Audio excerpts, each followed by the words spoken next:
Tonight we go deep. 3 caving stories that start with confidence and end in chaos. 1 wrong turn, 1 missed warning, 1 moment underground where everything falls apart. Viewer discretion is advised. In the first story of tonight's episode, the air at the bottom of Sistema Huautla tastes like wet stone and battery acid, and it sits a mile of rope away from the sun. This is the deepest cave in the Americas, 1,560 meters down. On April 2nd, 2022, Gabriel Mora woke up at Camp 4, 6 days from daylight, and started what should have been a routine survey shift. Gabriel was 35 years old, a stocky expedition caver who had trained 2 years for this trip and carried the team's heaviest bags without being asked. His wife tracked the expedition on a paper calendar at home, crossing off each of the planned 18 days. Here is what you need to understand about super caves. Help does not come down to you. Every meter you descend is a meter somebody must haul you back up if anything goes wrong. Through waterfalls, squeezes, and shafts stacked like a broken staircase. The expedition had 30 cavers from 6 countries, 1.5 kilometers of vertical rope, and a rule written on the mess tent wall. Nobody gets hurt below Camp 3.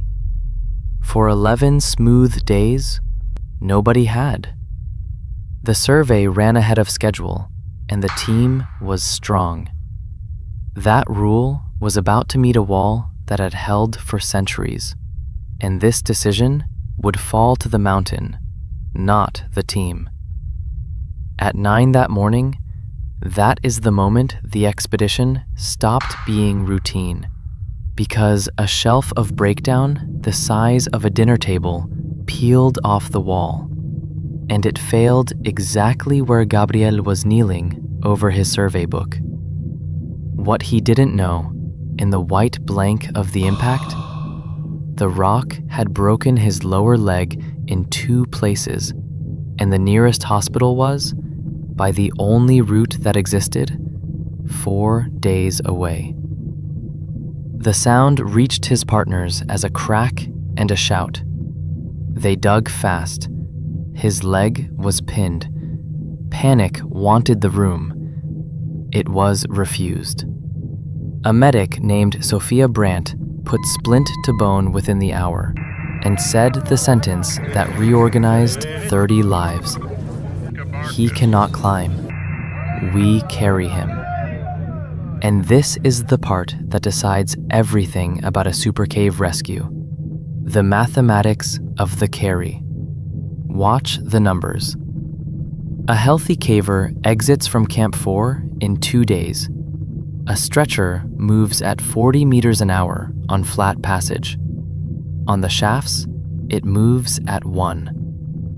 The team rebuilt the cave around the litter as they went, re-rigging pitches for hauls, padding squeezes with rope bags, running hot food down the line from camps above. Then the first haul rope frayed on an edge and had to be swapped mid-pitch. 40 meters of fresh line fed down in the dark. You have never seen logistics until you have seen 30 people move 1 man up a vertical mile. Day 1 gained them 300 meters of depth. Day 2, 400, through the waterfall series where every haul ran under 12-degree spray. Day 3 gained 300 more and cost the team 2 haulers to exhaustion, carried up ahead on their own feet by orders. In the litter, Gabriel did the only job left to him, and he did it well. He stayed calm, ate on schedule, called out his own pain honestly, and thanked every hauler by name at every station. The medic said later that his steadiness was worth 10 fresh ropes. That steadiness would matter most at the fissure. The fissure nearly ended it. A rift so narrow the litter had to travel on edge, with Gabriel strapped sideways, his broken leg screaming at every scrape of stone. The haulers whispered coordination like surgeons, and it took 5 hours to move 90 meters. Nobody spoke for a while after that one. On day 4, fresh teams came down to meet them. Villagers and cavers from the surface camp, hauling in relays through the entrance series, trading places every 20 minutes. At 6:40 in the evening, 98 hours after the shelf failed, the litter tilted up the final slope, and Gabriel Mora came out of the deepest cave in the Americas into a purple Oaxaca dusk to the sound of a village clapping. He survived, and he kept the leg. The hospital in Oaxaca set it with 2 plates and 11 screws. The surgeons credited the splint, the feeding schedule, and the carry itself. 4 days, 30 cavers, 112 hauls, 0 further injuries. The expedition report runs 40 pages and ends in one line every supercaver knows by heart. Gabriel reads it at every talk he gives now, standing on the leg they saved. The deepest cave in the Americas forgives nothing, but a good team, moving 1 meter at a time, does not ask it to. In our second story tonight, the Web River in Ethiopia does something you have to see to believe. It walks into a mountain through white limestone and comes out the far side 15 kilometers later. Sof Omar is the longest cave system in Ethiopia, and it has carried that river for 1 million years. On May 28, 2023, Edith Kolar walked in behind it, 2 weeks before the monsoon was due. Edith was 41 years old, a photographer who had worked river caves on 3 continents and spent 2 years on this permit. Her guide, a local caretaker named Bekele, had walked these galleries since boyhood. She hired him because he said no to other photographers. That habit of his, the raised hand, the turned back, would be the last thing her camera ever recorded. Here is what you need to understand about river caves in monsoon country. The cave is a drain, and the weather upstream owns it. Sof Omar in the dry season is cathedral galleries and knee-deep fords. In flood, the same galleries fill to the roof, and the river can rise 1 meter an hour, faster than you can wade out, when rain lands on the Bale Highlands, 2 days' walk away. The first day gave her everything. Columns like organ pipes, the river low and green under her tripod, light wells dropping gold bars onto the fords. Bekele called the crossings one by one, and she photographed his silhouette in the chamber of columns for an hour. At the 4th ford, that is the moment the chute stopped being a chute, because the green water had turned the color of milk tea, and Bekele went still, reading it. The daylight plan had failed. The exit was the story now. The river had risen a hand's width in 20 minutes. What she didn't know, the monsoon had opened over the highlands 11 days early, and its pulse was already inside the mountain, moving toward them at walking pace. The Kele turned them around at once. The 3rd ford was thigh-deep. The 2nd, chest-deep. The low route had flooded shut behind them. Panic wanted speed. She was slowing. The river was not. In water, speed is how the river takes you. Watch the river do its arithmetic. 20 minutes to the 1st ford. The water rose 30 centimeters in that time. The current doubled. At the 1st ford, the widest, the one with the rope line, it ran brown and loud through a gallery that had been ankle-deep at breakfast. Water slapping the columns, gravel hissing along the floor like static. They clipped to the rope and went, Bekele first, Edith 3 meters behind. Cameras abandoned on a ledge with a scrape of metal on stone because he told her to choose her hands. Halfway across, a surge front came through the gallery like a shoulder, and the rope held, but her grip failed. The river took her. Bekele lunged, fingers touched, gone. Panic ended there. And this is the part that decides everything in a flooded cave. Downstream of that ford, there is no bank, no ledge, no light, only the throat of the mountain running full. Bekele did the bravest correct thing. He did not follow into water that had already taken her. He crossed and ran. 2 kilometers of dry, high gallery to the entrance, 25 minutes at a dead sprint by his own count, and he raised the village by lamplight because her only chance was people at the downstream mouth before the river arrived there with her. The village turned out with ropes, lanterns, and grass torches at both resurgences. Fishermen strung nets at the downstream mouth, and the first net tore loose within the hour, swept off its anchors by a river still climbing. Through the night, they walked the banks, calling into the roar, 40 people under a black sky that kept raining. They found Edith Kolar at first light, 400 meters past the downstream portal, carried through the mountain by the river she had come to photograph. The examiner ruled her death immediate, drowning in the first 10 minutes. No rescue could have reached her. Her cameras survived on the ledge where she left them. The last frame is Bekele at the 4th ford, reading the water, one hand already raised to turn them back. The investigation counted the pulse at one point, 4 meters in 3 hours, ruled the drowning unsurvivable past the first ford, credited Bekele's call-out, and the caves now close a full month before the monsoon. Her family printed the last photograph large, and it hangs in the visitor shelter of the longest cave in Ethiopia. One line beneath it, in Amharic and English. It was early once. It will be early again. And for tonight's final story.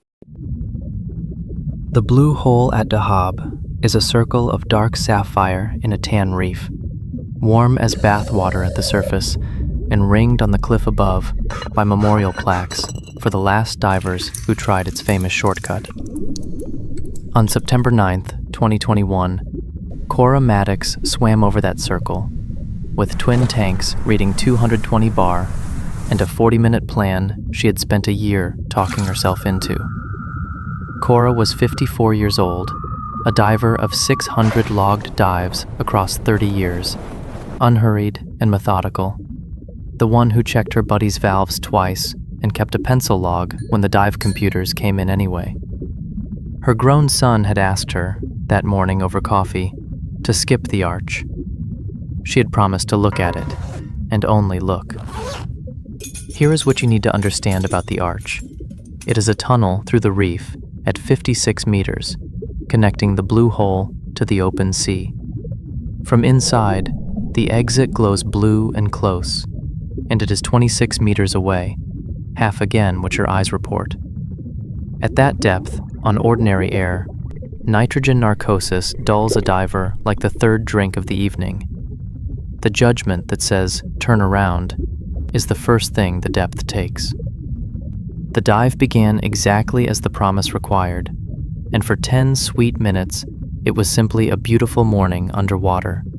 A slow wall descent with her buddy, Kareem, 30 meters, then 40, the reef sliding past in bands of fading color, while her regulator hissed its easy, unhurried rhythm. 10 minutes in, at the shoulder of the arch, she paused, as agreed, to look. And that is the moment the dive stopped being the plan, because the tunnel's blue mouth looked close enough to touch, and the promise failed against it quietly, the way promises do at depth. What she didn't know, gliding down into the opening at minute 12, the narcosis had already arrived, and it had done her arithmetic for her. That turn would cost her son a year of sleep. Inside, the ceiling swallowed the surface light, her tank ringing once against the rock with a dull clank. The blue exit refused to grow any closer at all. She kicked, still far. Panic knocked. It held. Narcosis had the door by then, and it told her everything was fine. Watch the numbers she could no longer trust. 62 meters of depth at the tunnel floor, 90 seconds inside, 140 bar and falling. Her heart was running somewhere over 100 beats a minute, spending gas the way a sprinter spends breath at the end of a race. And the exit, measured, not guessed, still 14 meters ahead. What saved her was a habit older than the narcosis, drilled across 600 dives until it lived somewhere deeper than judgment. At every dive's midpoint, any dive at all, she checked her gauge against her written plan. The plan said this dive did not exist. Somewhere under the fog, 30 years of discipline turned her around. The way back was longer than the way in had ever been, up current and uphill, her fins heavy as wet sandbags, the entrance a dim navy porthole that grew by centimeters when it grew at all. She cleared the arch at 100 bar, with her thoughts arriving late, like echoes of themselves. Kareem met her at 40 meters. He had watched her go in, counted 60 seconds against every one of them, and come down after her, with his own margin burning, gravel scraping off the reef shoulder as he pushed away. He slowed her, held her harness through the foggy meters, and fed the ascent one stop at a time while her head cleared with the shrinking depth. They surfaced at minute 48 after a long safety stop, into hot Sinai light and the noise of snorkelers who had no idea. Cora hung on the buoy line for a while, looking down into the blue that had very nearly kept her. She survived without a scratch and reported herself the same afternoon, sitting on the dive center's bench with her logbook open and the steady hands of 30 years finally shaking, the way they do when you have nearly died and only just noticed. Kareem sat beside her and said nothing, which was everything. The incident report ran 2 pages in her own words. Unplanned entry, narcosis at depth, abort, 14 meters from the exit, 30 bar of margin at the stops, survived, no chamber, no injury, 1 promise broken, and 1 habit kept. Cora still dives, shallower now, and gives the briefing at that cliff every season, beside the plaques of the last divers who tried. She points at the water and says the only sentence the arch respects. The exit is farther than it looks, and so is the person you become at 60 meters.